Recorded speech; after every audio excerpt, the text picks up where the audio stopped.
شرم نہیں آتی لوگوں کو داتا صاحب کی بے ادبی کرتے، شرم نہیں آتی لوگوں کو غوث اعظم کی گستاخی کرتے، حیا نہیں آتی جنہوں نے دین پھیلایا ان کی بے ادبی۔ میں درد سے کہتا ہوں، رو کے کہتا ہوں، اور اگر کلیجہ پھٹ سکے تو میں دکھاؤں زخم کتنے۔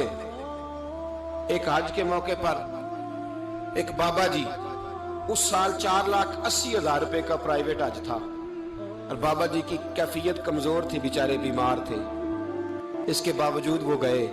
بوڑھے آدمی، جا کے بیٹھیے، بزرگ، اور کتنی مشکل ہے وہاں منا، مزدلفہ، عرفات، طواف زیارت، کتنا مشکل کام ہے طواف زیارت کرنا، طواف وداع کرنا۔ کس کٹھن سے حج کیا، بڑھاپے میں پیسے بھی لگائے، اور جب وہ روضہ رسول پہ گئے صلی اللہ، اور انہوں نے جا کے نبی پاک صلی اللہ علیہ وسلم کے روضے کی طرف منہ کر کے درود شریف پڑھا، تو ایک ملا نے اٹھ کے کہہ دیا تو مشرک ہے۔